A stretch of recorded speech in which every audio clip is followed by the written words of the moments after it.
I think that under the circumstances, you did well. I've lived here all my life, and I've never experienced, and I was out in this, and I've never experienced anything like that before. And it wasn't the amount of snow, it was the traffic.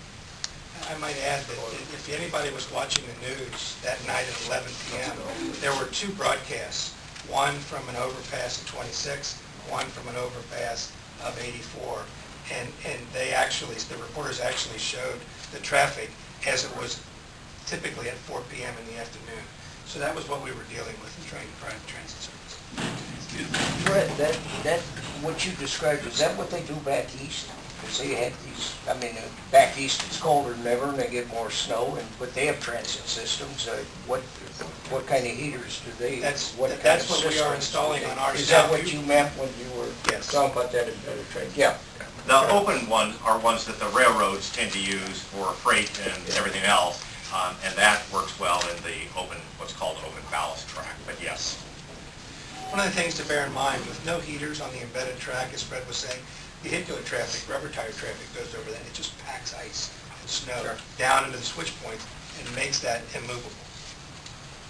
Are there other limitations as to why we just don't within the next year do all of these areas 1 through 6? We are, but 3 was really, as the dialogue box says, just traffic.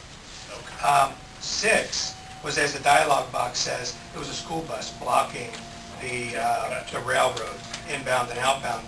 And 4 was really a switch problem on the steel bridge that was weather-related, but not because of the icer. It was more because of the way in which rubber tire traffic and bus and train vehicles utilize the steel bridge. But I guess let me ask the question differently, then. I don't know if I'm understanding it correctly. For example, number 6 in the red. Yes. Is there an anti-freezing mechanism in place there now? No. So there will be one. No, but there's not a switch there. But, All I was okay. trying to say there is a bus was crossing the street, It's not related. installed on a train. Not related to it. So everywhere we can put a switch meter that's Yes. critical, we're going to have by then. Yeah. If you think about this, the boxes aren't all the things that are TriMet things. These are what's happening out there in the world. Yes. Since we're at that point, I'm looking at the 2 traffic points. Is there anything that we learned from the traffic points in case of a major catastrophe or something other than just a snowstorm? If a snowstorm can gridlock the city and surrounding counties the way it did. I was doing a basketball game out in Barlow, and we were watching in the gym. Well, I went in at 2, and it was clear. And we're watching in the gym, and they're showing the west side, so we're laughing, thinking, hey, we're safe. Walked out for 2.5 inches of snow. But everything was gridlocked even out there. So have we learned anything about how to get with the city to direct traffic in case of something of this nature? One of the things we've talked about internally, Bob, is on the transit mall, maybe restricting any kind of rubber tired movement on the mall. That brings together a whole list of challenges to be able to control that movement. If there's something we can do with Portland Police or the city to restrict the throughput of rubber tired vehicles, with the exception of transit vehicles, you would have to take them out of the garage, immediate left, out of the city, but some kind of physical restriction to that movement. On number 6, when a school bus breaks down or any other bus breaks down, it's difficult to get around. Let me also maybe speak to 6 for a second. It's there noted, it's 10 to 15 minutes that we were blocked, and you're going to say, well, fine, as soon as it got fixed, why isn't it a problem? In the road world, and by the way, this applies exactly to our world as well, but in the road world, the rule of thumb that the highway engineers and programmers will tell you is that for every minute of delay that some incident occurs, you get a 6-fold impact on the rest of traffic. So if it's a 10-minute impact, it's a 60-minute effect on the traffic because of the domino effect of how that one incident worked.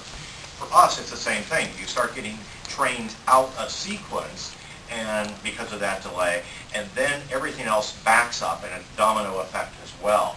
And so that's why even a 10 to 15 minute effect here at number 6, the school bus being stuck on our track, causes that ricochet effect back into, domino effect back into the rest of the system, and end up disrupting. And you add that on to the inability to be able to move on the mall north-south, and it really compounds. Back to what Bob was saying, so is there a move afoot, because an earthquake or something else, you Oh, can no. conceive how something could create a similar kind of panic in terms of cars and everybody trying to leave. Is there a discussion with the city about declaring some streets emergency routes where they can't park or they can't drive? Because it seems like that was a good question. The mayor actually has convened a process to be able to look back and look at not just this incident, but what this incident tells us about other events. And as we know, I mean, we get pretty focused here on 5th and 6th Avenues, and the answer is that on every other street, the same kind of problems occurred.